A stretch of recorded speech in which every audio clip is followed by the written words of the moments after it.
Hello and welcome to Indus News live from Islamabad. I'm Hira Mustafa and these are the headlines.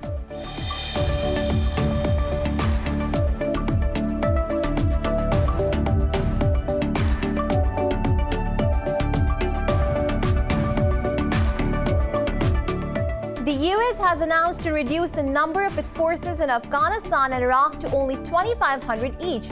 Speaking at Pentagon, acting US Defense Secretary Christopher Miller says the move will bring wars in both the countries to a successful and responsible conclusion.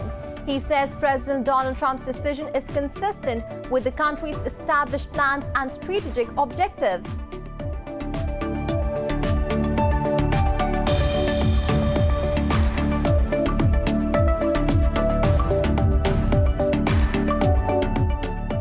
Syrian military personnel have been killed and another injured in Israeli airstrikes on Syria.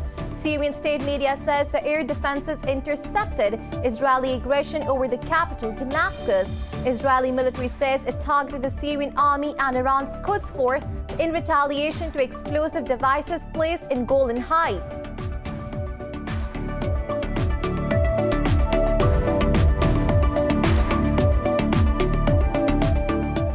In Thailand, at least 55 people have been injured in clashes between protesters and police in the capital city of Bangkok. Medics say 6 people have gunshot wounds. Protesters are attempting to reach parliament, where lawmakers are debating possible changes to the constitution.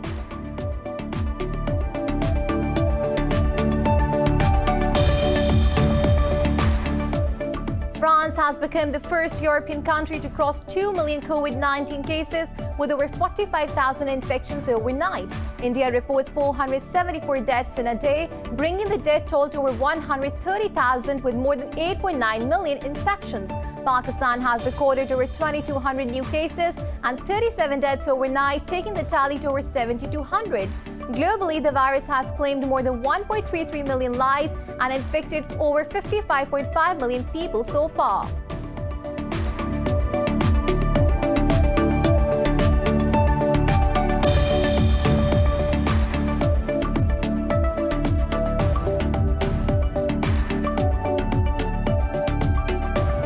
And in cricket, England's team is set to visit Pakistan for 2 2020 internationals in October next year. England and Wales Cricket Board Chief Executive Tom Harrison termed the visit a significant movement for both the nations. The English team is visiting Pakistan after 16 years.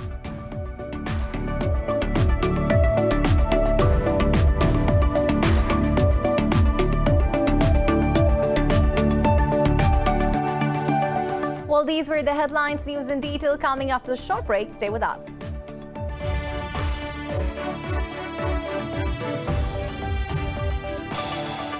Welcome back, and now the news in detail. The U.S. says it will withdraw some of its forces stationed in Afghanistan and Iraq. The Department of Defense confirmed troops in the two countries will be down to 2,500 each. More in the following report. The Trump administration and Taliban reached a deal to remove all United States troops in Afghanistan by May if certain conditions are met. The pact was a first major move towards fulfilling Trump's 2016 election promise of ending America's endless wars. Acting Defense Secretary Christopher Miller says the military will further withdraw troops from Afghanistan and Iraq by January 15th, days before Trump leaves the White House. He assured that President Trump's decision was consistent with established plans and strategic objectives.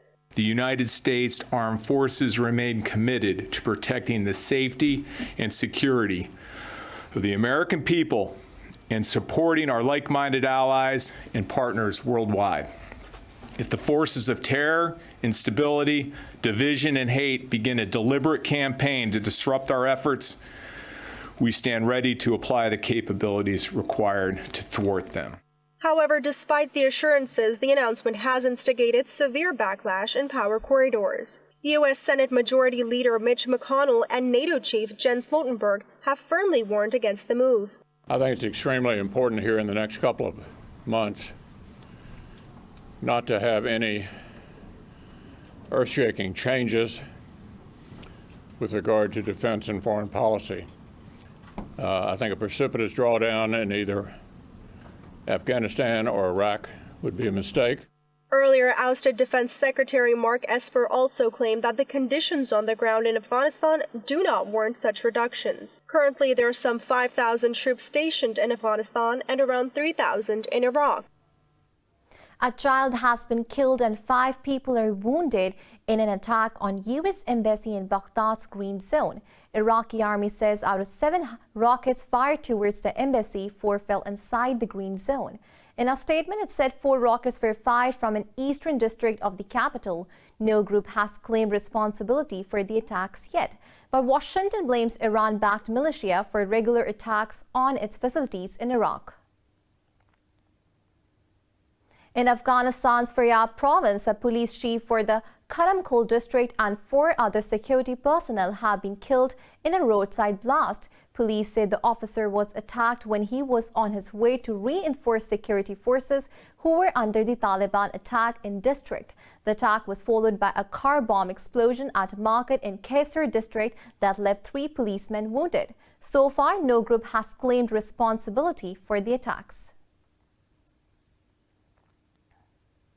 U.S. President Donald Trump has fired Homeland Security's Cybersecurity Agency Director Chris Krebs. This comes after the agency declared the presidential election the most secure in U.S. history. In a tweet, Trump accused Krebs of making a highly inaccurate statement on the election security. He said the election saw massive improprieties and fraud. Twitter flagged President's tweet, adding a disclaimer describing the post's content as disputed. Krebs responded shortly afterwards, saying the agency did right and he was honored to serve. 3 Syrian military personnel have been killed and another injured in Israeli airstrikes on Syria. State media says the air defenses intercepted Israeli aggression over the capital, Damascus. The Israeli military said it targeted the Syrian army and Iran's Quds force in retaliation to explosive devices placed in Golan Heights. A spokesperson for IDF stated they hit 8 targets from the Syrian-controlled side of the Golan Heights to Damascus. He added the areas included an Iranian headquarters at Damascus International Airport and a secret military site. The spokesperson said Syrian advanced surface-to-air missile batteries were also hit after they fired at Israeli aircraft. Saudi Arabia says it is gravely concerned over Israel's decision to build new illegal settlement units in the occupied East Jerusalem. In a tweet, Riyadh said it rejects the step that contradicts international law and undermines a 2-state solution. The Saudi Foreign Ministry said the move also has a negative impact on efforts to bring peace to the region. This follows an Israeli invitation for contractor bids on over 1,200 settlement units in the Givat Hamatos neighborhood. This was as part of an expansion scheme that Tel Aviv revived in February. Israel's announcement was also condemned by Palestinians, the European Union, and other Arab countries. Iran says it will fully implement the 2015 nuclear deal if U.S. President-elect Joe Biden lifts sanctions on Tehran. In an interview, Foreign Minister Javad Zarif said Tehran is ready to discuss how Washington can re-enter the pact. Zarif said he expects the situation to improve in the next months as Biden can lift all sanctions with only 3 executive orders. He added this matter can be resolved very easily and with no need to set preconditions by any side. Earlier, France and Germany urged the U.S. to return to a common approach towards Tehran. They said this will ensure that the Iranian nuclear program is peaceful. Biden has pledged to rejoin the Joint Comprehensive Plan of Action agreed by Washington during his term as vice president. Ethiopia says its troops are marching on the capital of the Tigray region after a deadline to surrender passed. The Special Task Force says the troops have liberated several locations on the eastern and western fronts. In a statement, it accused Tigray forces of destroying bridges connecting the regional capital, Mekelle, with the rest of the country. It added Tigray People Liberation Front will be held accountable for destroying the infrastructure and for other crimes. Meanwhile, the UN Refugee Agency says a major humanitarian crisis is unfolding in Ethiopia due to the ongoing fighting. In a virtual briefing, agency spokesperson said over 27,000 people have fled to Sudan since the 4th of November. Turkey's parliament has approved the government's plan to deploy peacekeepers to monitor a ceasefire in Nagorno-Karabakh region. State media says troops will be deployed for a year to observe possible violations from a joint Turkish-Russian monitoring center. It said the Turkish government is yet to announce the number of troops to be sent. However, the motion states civilian personnel can also be deployed as part of the peacekeeping mission. The ceasefire ended 6 weeks of intense fighting between Azerbaijan and Armenia over the Nagorno-Karabakh. Last week, Russia and Turkey signed a memorandum of understanding to create a joint monitoring center in Azerbaijan.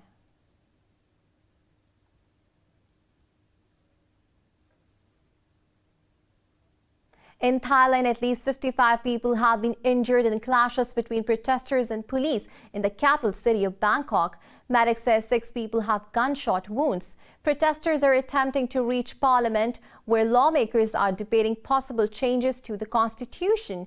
The demonstrators hurled smoke bombs and bags of paint at police, who retaliated with water cannon and tear gas. A government spokesperson said police had been obliged to use tear gas and water cannon to keep parliamentarians safe. The lawmakers are mulling over 7 proposals for constitutional reform. The proposed changes have been one of the core demands of the months-long protest movement. Hungary says it vetoed the European Union budget because of what it called immigration blackmail. Earlier, Hungary, together with Poland, vetoed both the bloc's budget and the post-coronavirus recovery plan. Prime Minister Viktor Orban said accepting the plan will remove obstacles to tying EU funds to supporting migration. He added if the plan is adopted, financial means will be used to blackmail countries which oppose migration. The Prime Minister said those who defend their borders against immigration can no longer be classified as law-abiding in Brussels. Orban is a staunch opponent of mass immigration on the grounds that it dilutes national and European identity. The EU has launched a procedure against Hungary for violating democratic norms. Russia is hosting the virtual 2020 BRICS summit. The theme this year is BRICS Partnership for Global Stability, Shared Security and Innovative Growth. More in the following report. The 2020 summit focused on issues like cooperation in counterterrorism, trade, health, energy, and the coronavirus pandemic. Russian state media reported President Vladimir Putin has proposed the creation of a vaccine research center for BRICS countries. He said India and China may start producing Russia's Sputnik V vaccine against COVID-19. I would like to note that the Russian Direct Investment Fund has concluded agreements with Indian and Brazilian partners to conduct clinical trials of Sputnik V vaccine, as well as with pharmaceutical companies in China and India to open centers for the production of our vaccine in these countries, not only for their own needs but also for third parties. Chinese President Xi Jinping also addressed the summit via video link. Xi urged the BRICS countries to firmly uphold international fairness and justice, multilateralism, and key principles of the UN Charter. We firmly believe that peace and development remain the theme of the times, and the trend of world multipolarization and economic globalization cannot be reversed. Brazil's President Jair Bolsonaro said his government will soon name countries that are importing wood illegally felled in the Amazon region. He criticized the World Health Organization's social distancing guidelines and said the virus was politicized. South African President Cyril Ramaphosa called on the international community to support African countries to contain the pandemic and rebuild their economies. Now moving on to France has become the first European country to cross 2 million COVID-19 cases with over 45,000 infections overnight. India reports over 474 deaths in a day, bringing the death toll to over 130,000 with more than 8.9 million infections. Globally, the virus has claimed more than 1.33 million lives and infected over 55.5 million people so far. More on coronavirus in this report. Other than the number of infections and deaths being counted due to the virus on a daily basis, the impact of the pandemic appears to be way worse. In Europe, Amnesty International says the rights of elderly residents in the Belgian nursing homes have been violated during the pandemic, as they did not have access to medical treatments, causing some of them to die in totally unacceptable situations. Meanwhile, the leaders keep mulling over the lockdowns and restrictions. German Chancellor Angela Merkel says the coronavirus situation in the country is still very serious. Right now, the situation remains serious, and I would even say very serious. The pandemic hits us across the globe, currently more so in the northern hemispheres than in the southern. Over the last 24 hours, South Korea has reported its highest number of cases since August. Cluster infections have prompted authorities to tighten social distancing rules. Meanwhile, Australian experts have warned that the new strain of the virus is highly contagious, with only 24-hour infection rate. South Australia has once again announced a 6-day lockdown to stop a fresh outbreak. Things that are being closed or shut down, effective midnight tonight, all schools, takeaway food will be shut, universities will be closed, pubs, cafes, coffee shops and food courts will be closed. Elective surgery, except for urgent operations and cancer treatment, will be closed. The United States has authorized the first COVID-19 self-testing at home as the country's deaths climb over 248,000. While the United States pharmaceutical giant Johnson & Johnson says it is recruiting over 1,000 people per day for the late-stage trials of its experimental vaccine. Brazilian researchers have launched a program to trace the origin of COVID-19 from wildlife and domestic animals. They are attempting to solve the puzzle of how the virus jumps from an intermediary host to humans. Now moving on to Pakistan, COVID-19 has claimed 37 lives in the past 24 hours, pushing the death toll to 7,230. The health ministry says more than 2,000 people tested positive for the virus overnight. The ministry said there are more than 30,000 active coronavirus cases in the country. It said out of 363,000 countrywide cases, more than 325,000 have recovered so far. And now it's time to take a short break. Stay with us.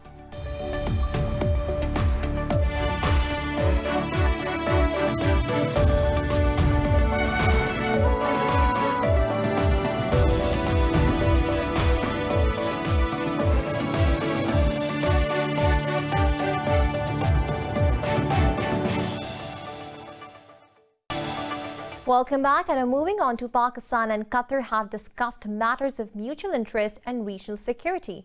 Commander of Qatar Amiri Air Force Major General Salim Hamad Iqail Al-Nabad called on Chief of Army Staff General Qamar Javed Bajwa in Rawalpindi. The Pakistan Army's media cell said the visiting dignitary appreciated Islamabad's contributions to regional peace. He also lauded the role of Pakistan's army in training the Qatari armed forces. Meanwhile, General Bajwa said Pakistan looks forward to enhanced defense and security cooperation with Qatar. He also said Islamabad highly values its brotherly relations with Doha. In India, a 20-year-old Muslim girl was burnt alive by 3 Hindu men over her refusal to marry a Hindu boy. The inhuman incident took place in Bihar's district, Vaishali. Her body was 75% burned and she died in hospital after 15 days of treatment. In a video message recorded on her deathbed, Gulnaz Khatun said Satish Rai sprinkled kerosene over her and then set her ablaze. Gulnaz said she was long being harassed and stalked by Satish, who wanted to marry her. Her family says 2 other men, Chandan Rai and Vijay Rai, also involved in the crime. Police say they have arrested Chandan Rai and efforts to nab Vinay Rai and his son Satish Rai are underway. A social media campaign calling for justice for Gulnaz has also gone viral. The Democratic Republic of Congo has declared the end of an Ebola outbreak in the west of the country. Congo health authorities say the virus has taken 55 lives and infected 130 people. The authorities say the first case of the fatal viral disease emerged in Kinshasa in June. WHO Director for Africa, Matshidiso Moeti, lauded efforts to track down cases, treat and vaccinate people. The outbreak emerged just before Congo declared the end of a separate Ebola epidemic in the east. It was the second deadliest on record, killing more than 2,200 people. The United Nations says it will use emergency funds for famine relief purposes. UNAID Chief Mark Lowcock says the agency will use $100 million to help 7 countries try to avert famine. He said the global body will provide funds to Yemen, Afghanistan, Nigeria, South Sudan, Congo, Burkina Faso, and Ethiopia. He said the food crisis in these states is fueled by conflicts, spiraling economies, climate change, and the COVID-19 pandemic. He said the impact of starvation on a country is devastating and long-lasting. In the U.S., Pine Haven wildfire broke out in the southwest of Collin Ranch in Nevada. Wind gusts pushed the blaze towards the neighborhood of Reno. The fire rapidly spread through the town, choking the air in smoke. State media says the blaze has burned 1,200 acres and a dozen buildings and is threatening 500 more structures. It added Nevada's Governor Steve Sisolak has issued a state of emergency. No casualties have been reported as yet. At least 9 people have died, with several reported missing as Storm Iota weakens after battering Central America. The storm continues to unleash torrential floods across the region, causing swollen rivers to burst their banks. The U.S. National Hurricane Center says Iota was downgraded to a Category 4 storm. It has maximum sustained winds of 40 meters per hour and is currently moving west at 12 meters per hour. The center of the storm is expected to move over southern Honduras and continue weakening near El Salvador. President Juan Orlando Hernandez warned that all of Honduras was at risk. Iota is now considered the strongest storm to hit Nicaragua in the country's history. Iota also lashed the Colombian archipelago's Providencia Island, near destroying all of its infrastructures. Twitter says it is globally launching tweets that disappear after 24 hours, called fleets. It is similar to the Stories feature, which is popular on Snapchat, Facebook, and Instagram. The feature has been tested in Brazil, Italy, India, and South Korea. Fleets include text, photos, and videos and will be available at the top of users' timelines and on senders' profile. Twitter spokesperson Liz Kelly says misinformation labels and manipulated media warnings will apply to fleets as well. Twitter also confirmed it is aiming to test a live voice chat feature dubbed Spaces later this year. A French jetman who pushed the limits of autonomous human flight was killed during training in the deserts of Dubai. Winch Reffert was part of the Jetman Dubai team who used Kevlar wings fitted with engines to perform high-speed aerial stunts. Jetman Dubai said the 36-year-old was a talented athlete and a much-loved and respected member of the team. The organization said it is working closely with all relevant authorities. Reffert was also a skydiver and held the world record for the highest base jump. He leapt from Dubai's Burj Khalifa skyscraper, the world's tallest building. Reffert made headlines this year after a video of him rising to 1,800 meters over Dubai's waterfront went viral.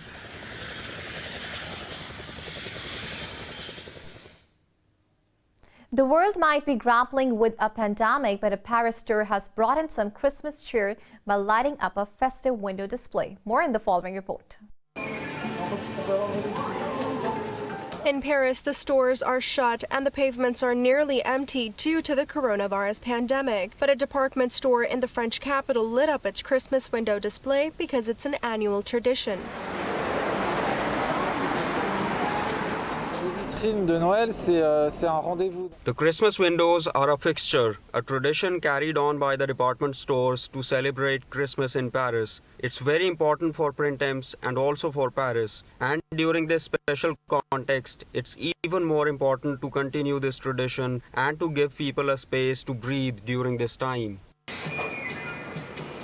In most years, the pavement outside the window is jammed with a crowd of shoppers and tourists craning to get a picture of the display on their smartphones. But Paris is now in lockdown because of COVID-19. Tourists are staying away, non-essential stores are shut, and people are ordered to stay at home unless they're an important business.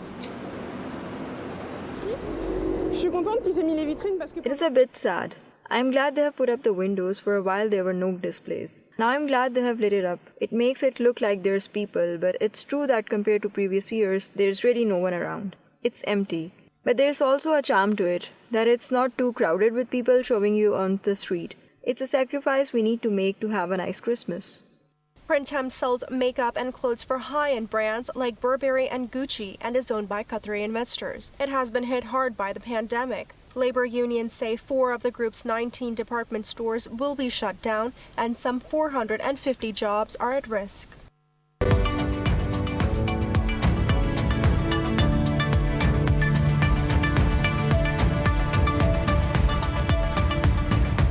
And now moving on to the business stories, Britain has announced to ban the sale of new petrol and diesel cars and vans in the country from 2030 onwards. British Prime Minister Boris Johnson said that the ban will enable the circulation of £12 billion of government money in England's economy. He said £36 billion will also flow in from the private sector and will create around 250,000 green jobs over the next 10 years. The new date for a ban on petrol and diesel vehicles is 5 years earlier than the 2035 pledge made by Johnson in February. However, the sale of hybrid vehicles will be banned from 2035 under the new plan. Johnson's latest ban decision is a part of what he called Green Revolution to cut the UK's emissions to net zero by 2050.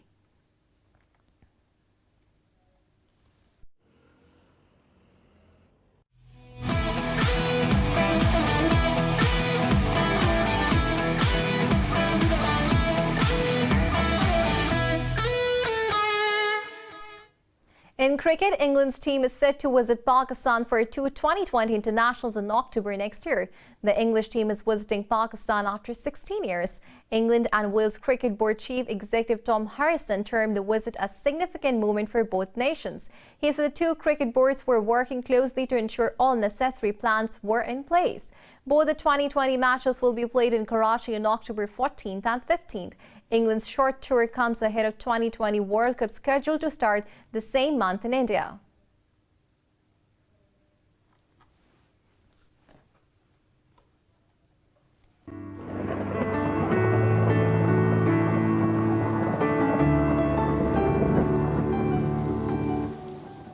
And now it's time to have a look at the weather update across the globe.